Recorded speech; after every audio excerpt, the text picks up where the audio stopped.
안녕하세요. 오늘 저희가 함께 살펴볼 자료는 건강 장수 채널에서 제공한 60세 이후 활기찬 노후를 위한 운동의 시작입니다. 아마 이거 보시면서 아이고 내가 지금 운동한다고 뭐가 달라지겠어? 혹은 젊어서도 안 했는데 이제 와서 뭐 이런 생각 솔직히 한 번쯤 다들 해보셨을 것 같아요. 그래서 오늘 저희 목표는요. 바로 그 물음표 있잖아요. 그걸 느낌표로 한번 바꿔보는 겁니다. 그러니까 60세 넘어서 하는 운동이 진짜 의미가 있는지, 또 한다면 어떻게 해야 이게 제대로 하는 건지, 여러분이 보내주신 이 자료 보면서 아주 속 시원하게 파헤쳐 보려고 합니다. 어쩌면 오늘 이 시간이 나중에 미루던 생각을 지금 해야겠구나 이렇게 바꾸는 가장 확실한 계기가 될 수도 있지 않을까 싶네요. 자, 바로 시작해 볼까요? 요즘 몸이 보내는 신호들 있잖아요. 그런 거부터 좀 솔직하게 이야기 나눠보죠. 아침에 일어날 때, 뭔가 예전 같지 않게 뻐근하고, 또 계단 몇 개 오르면, 숨차고, 장바구니 드는 것도 괜히 좀 힘겹고, 그쵸? 체중은 또 왜 이렇게 자꾸 느는 느낌인지, 이런 변화들. 그냥, 아이고, 나이 탓이지 하고 당연하게 받아들이시는 분들 정말 많으시죠? 네네, 정말 많으시죠. 그렇게 생각하시는 게 뭐 아주 틀린 건 아니에요. 자연스러운 노화 과정의 일부니까요. 과학적으로 봐도 우리 근육량이 보통 30세 넘어가면서 서서히 줄기 시작하거든요. 30세요? 생각보다 이르네요. 네, 그러다가 이제 60세가 넘어가면 그 속도가 좀 빨라져서 매년 한 1% 이상씩 줄어드는 경향이 있어요. 자료에서는 이걸 은행 잔고 줄어드는 거에 비유했던데 딱 맞는 것 같아요. 하하, 은행 잔고라니. 확 와닿네요. 그렇죠. 근데 여기서 진짜 중요한 거, 이 자료가 정말 강조하는 건 이게 뭐 피할 수 없는 운명 같은 게 아니라는 거예요. 아유, 나이 드니까 어쩔 수 없지 하고 그냥 체념하기에는 너무 이르다는 거죠. 우리 몸에 생각보다 훨씬 더 놀라운 잠재력이 있다는 겁니다. 잠재력이요? 솔직히 그 말씀이 제일 궁금했어요. 60세 이후에, 정말로 운동을 시작해서 효과를 볼 수 있는 건가? 아유, 이미 늦었지 하는 그 생각을 털치기가 참 어렵던데요? 자료에서는 근데 아주 명확하게 그렇다, 이렇게 얘기하네요. 네, 그렇습니다. 아주 단호하게요. 이게 그냥 하면 좋다 이 정도가 아니고요. 세계보건기구, WHO 아시죠? 거기나 뭐 미국 스포츠의학회 이런 아주 공신력 있는 기관들에서도 65세 이상 어르신들께 규칙적인 신체 활동을 강력히 권고하고 있어요. 강력히요? 네. 효과가 뭐 별로라면 이렇게까지 권하진 않겠죠. 실제로 여러 연구 결과들을 이렇게 모아서 보면요. 60세 이후에 꾸준히 운동을 시작한 그룹이랑 그렇지 않은 그룹을 비교했을 때 근력이나 지구력, 또 심폐기능 같은 게 평균적으로 한 20에서 30%나 더 좋아진 걸로 나타났어요. 와, 20에서 30%요?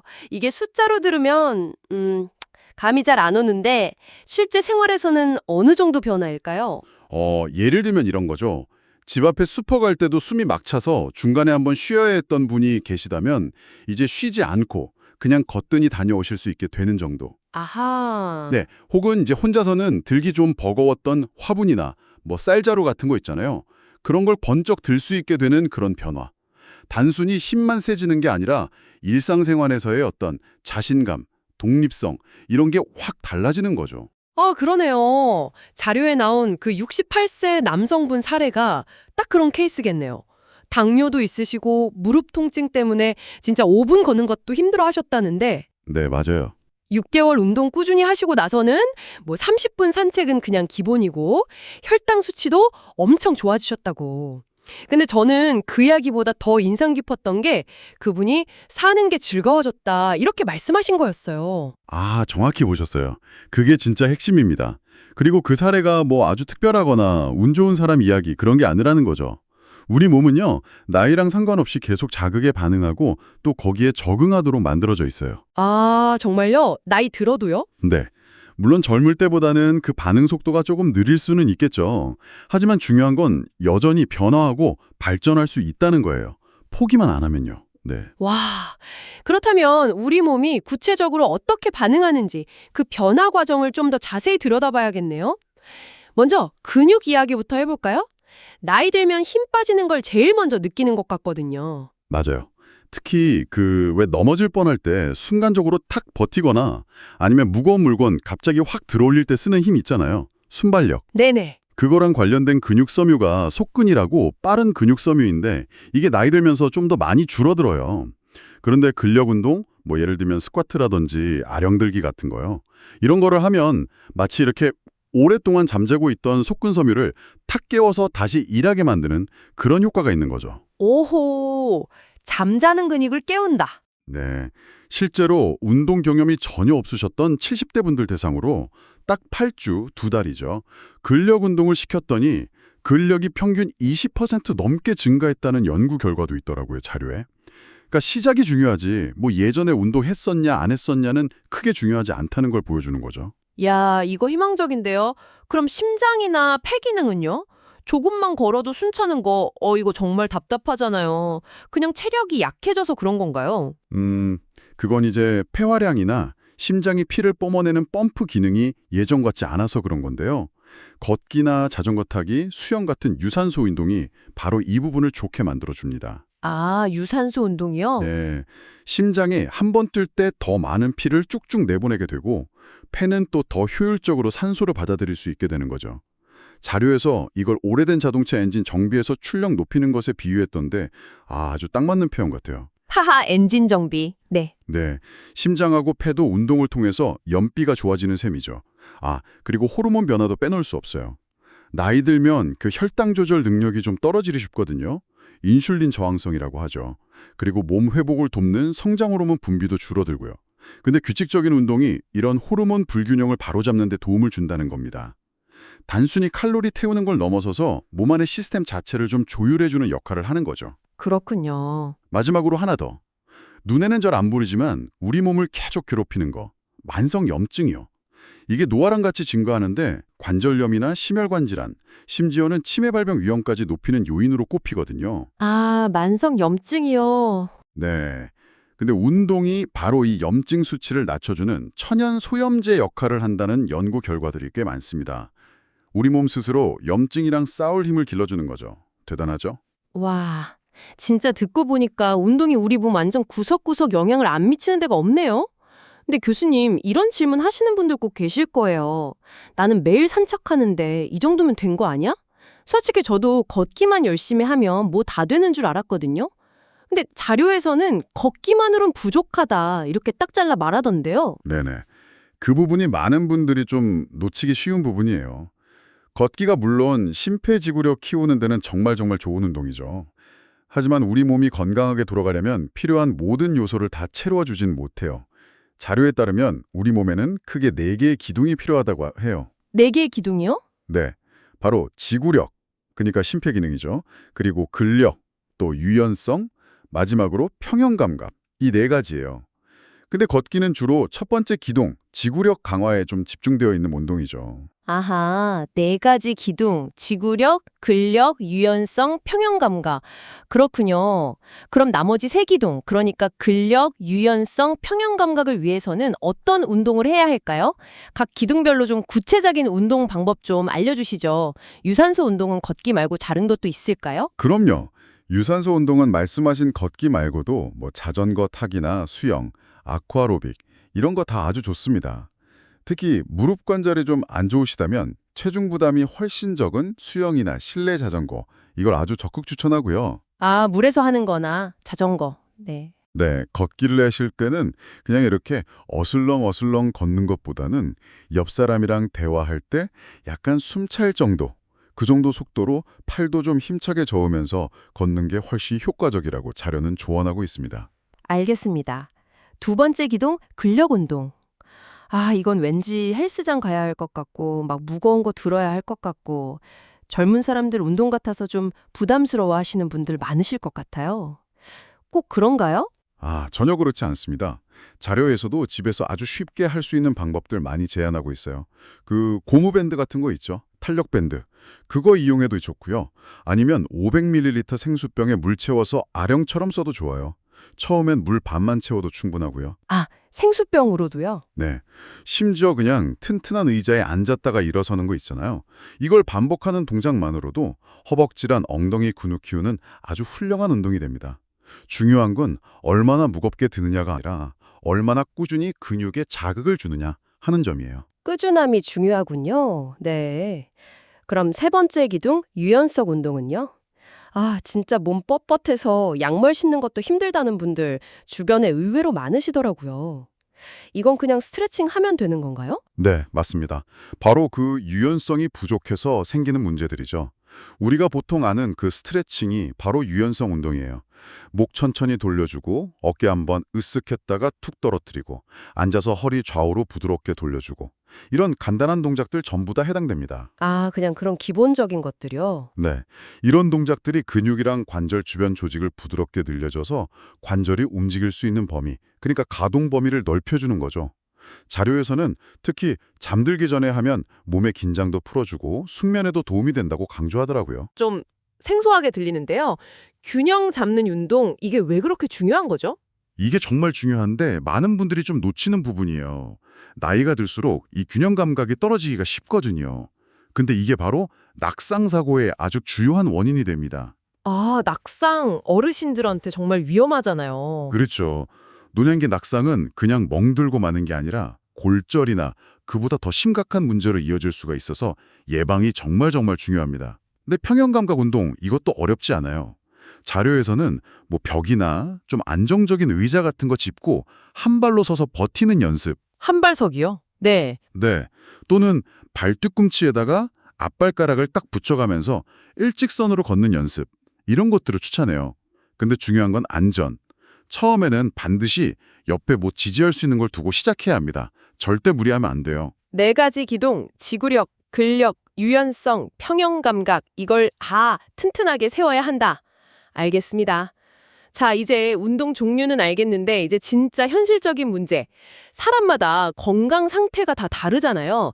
나한테 맞는 운동, 이건 어떻게 찾아야 할까요? 특히 뭐 고혈압이나 당뇨 같은 만성질환 있으신 분들은 더 조심해야 할 것 같은데요. 네, 아주 중요한 질문 주셨어요. 그냥 무턱대고 남들 따라 시작하면 절대 안 되고 자기 몸 상태를 먼저 고려해야 합니다. 자료에서 제시하는 몇 가지 경우를 좀 살펴보면요. 먼저 고혈압 있으신 분들. 이런 분들은 갑자기 막 힘을 팍 주는 운동보다는 걷기나 가벼운 자전거 타기, 수영처럼 꾸준히 할 수 있는 운동이 더 좋아요. 특히 운동할 때 숨을 컥 참으면 혈압이 확 오를 수 있거든요. 그러니까 편안하게 호흡하는 거. 이게 아주 중요하다고 강조합니다. 아, 숨 참지 않기? 네. 그리고 심장질환을 앓으셨거나 지금 관리 중이시라면 운동 시작하기 전에 반드시 주치 선생님이랑 상담하시는 게 필수입니다. 운동 강도도 운동하면서 옆 사람이랑 편안하게 대화 나눌 수 있는 정도, 딱 그 정도를 넘지 않게 조절하는 게 안전하고요. 절대 무리하시면 안 됩니다. 의사 상담 필수. 알겠습니다. 또 무릎이나 허리에 통증이 있으신 분들께는 물속에서 하는 운동 있죠. 아쿠아로빅 같은 거. 이걸 강력히 추천해요.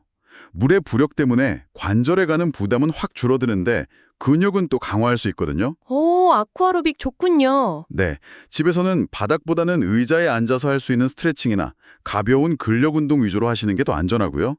마지막으로 당뇨 있으신 분들은 공복에 운동하기보다는 식사하시고 한 1시간에서 2시간 정도 지난 뒤가 운동하는 게 혈당 관리에도 좋다고 합니다. 그리고 운동하다가 저혈당 올 수도 있으니까 사탕이나 주스 같은 간단한 간식, 미리 좀 챙겨두는 센스도 필요하다고 조언하고요. 와, 진짜 사람마다 다 다르네요. 개인별 맞춤 전략이 꼭 필요하겠습니다. 그런데 솔직히 이제 운동 종류나 방법 아는 것보다 더 어려운 거 있잖아요. 바로 꾸준히 하는 거. 작심삼일 이거 뭐 다들 경험 있으시죠? 오늘은 너무 피곤해서 패스. 내일부터 진짜 해야지. 이 자기 합리화. 저도 진짜 많이 하거든요. 이 꾸준함의 벽, 이걸 넘으려면 도대체 어떻게 해야 할까요? 의지만으로는 좀 역부족인 것 같은데요? 맞습니다. 의지력에만 기대는 건 뭐 거의 실패 예약이죠. 자료에서도 아주 현실적인 조언을 해요. 뭐냐면 환경을 바꾸라는 겁니다. 내 의지력을 탓하기 전에 운동을 그냥 할 수밖에 없게 만드는 환경을 만들라는 거죠. 환경을 바꾼다? 어떻게요? 예를 들면요. 운동화 끈을 아예 미리 묶어서 현관문 바로 앞에 딱 두는 거예요. 나가기 전에 무조건 보이게. 아니면 거실 소파 옆에 요가 매트나 탄력 밴드 같은 걸 항상 그냥 펼쳐두는 거죠. 눈에 자꾸 보이면 맞다, 운동해야지 하고 한 번이라도 더 생각하게 되고 행동으로 옮기기가 훨씬 쉬워진다는 거예요. 시각적인 신호가 생각보다 강력한 동기가 될 수 있습니다. 아, 보이게 두는 거. 네네. 또 아침 식사 후에 딱 10분 산책, 저녁 드라마 시작하기 전에 5분 스트레칭 이런 식으로 아주 구체적인 시간을 딱 정해보는 것도 좋은 방법이에요. 알람 맞춰두는 것도 좋고요. 처음부터 뭐 1시간씩 하려고 부담 갖지 마세요. 단 5분이라도 괜찮습니다. 중요한 건 정해진 시간에 일단 시작하는 그 행위 자체에 익숙해지는 거예요. 습관이 되면 시간은 나중에 자연스럽게 늘릴 수 있어요. 5분이라도 시작하는 게 중요하군요. 그렇죠. 그리고 혼자 하는 게 영 힘들다 싶으면 가족이나 친구 아니면 이웃이랑 같이 해보세요. 오늘 오후 3시에 같이 공원 한 바퀴 어때? 이렇게 약속을 잡는 거죠. 서로한테 약간의 책임감도 생기고 또 같이 이야기 나누면서 즐겁게 하다 보면 운동이 숙제가 아니라 즐거운 활동이 될 수 있거든요. 아, 같이 하는 거 좋죠. 마지막으로 작은 성공을 꼭 기록하고 스스로를 칭찬해 주세요. 달력에 운동한 날 이렇게 동그라미 치는 것도 좋고 간단하게라도 운동 일지 같은 걸 써보는 거죠. 오늘 15분 걸었더니 어깨 뭉친 게 좀 풀린 것 같아? 지난주보다 계단 오르기가 좀 쉬워졌네? 이런 작은 변화들을 적어보는 거예요. 이런 기록들이 쌓이면 와, 내가 이렇게 해내고 있구나 하는 성취감을 느끼게 되고 이게 진짜 강력한 동기부여가 됩니다. 환경 설정, 시간 약속, 같이 할 사람 찾기, 작은 성공 기록하고 칭찬하기. 와, 진짜 현실적인 팁들이네요. 좋습니다. 듣고 보니까 60세 이후의 운동은 단순히 뭐 팔다리 튼튼해지고 병 예방하고 이런 것 이상의 의미가 있는 것 같아요. 자료에서도 그런 점들을 좀 언급하고 있죠. 네, 그렇습니다. 신체적인 건강 효과는 뭐 기본이고요. 운동이 뇌 기능 활성화에도 도움을 줘서 기억력 감퇴나 인지 기능 저하를 늦추는 효과도 기대할 수 있다고 해요. 내 건강에도요? 네. 또 운동할 때 그 엔도르핀 같은 거 분비되잖아요. 그게 기분을 좋게 하고 스트레스 해소에도 도움이 되죠. 그리고 내가 이걸 해냈다 하는 그 성취감, 이게 자신감으로 이어지고요. 더 나아가서는 뭐 운동 모임이나 동호회 활동 같은 걸 통해서 새로운 사람들 만나고 사회적인 관계망을 넓히는 그런 계기가 되기도 하고요. 그러니까 신체적, 정신적, 사회적으로 다 좋은 영향을 주는 뭐랄까 종합 선물 세트 같은 거죠. 종합 선물 세트. 딱 맞는 표현이네요. 자, 오늘 저희는 60세 이후 활기찬 노후를 위한 운동의 시작이라는 자료를 통해서 늦었다고 생각하는 바로 그 순간이 어쩌면 가장 완벽한 시작점일 수 있다. 이런 희망적인 메시지를 확인했습니다. 중요한 건 지나간 시간이 아니라 지금 여기서 내디는 이 첫걸음. 그리고 그걸 이어가는 꾸준함이라는 거. 그리고 그냥 막연히 운동해야지 이게 아니라 4가지 기둥, 지구력, 근력, 유연성, 평형감각 이걸 균형 있게 관리하고 또 내 몸 상태에 맞춰서 현명하게 접근하고 이걸 지속 가능한 습관으로 만드는 그런 구체적인 방법들까지 쭉 살펴봤네요. 그럼 여기서요. 지금 바로 실천해 볼 수 있는 아주 작은 행동 하나를 제안해 드리고 싶습니다. 이 이야기가 끝나면 혹시 앉아 계시다면 그 자리에서 천천히 딱 5번만 일어섰다 앉아 보시는 건 어떨까요? 방금 우리가 이야기 나눈 4가지 기둥 중에 근력을 위한 아주 기본적인 운동입니다. 이것만으로도 여러분은 이미 오늘의 운동을 시작하신 겁니다. 네, 꼭 기억해 주세요. 자료에서도 인용한 유명한 말이 있잖아요. 나무를 심기에 가장 좋은 때는 20년 전이었다. 그 다음으로 좋은 때는 바로 지금이다. 운동도 똑같습니다. 오늘 시작하는 그 작은 5분의 움직임이 앞으로 5년, 10년 뒤 여러분의 삶의 풍경을 완전히 바꿀 수 있습니다.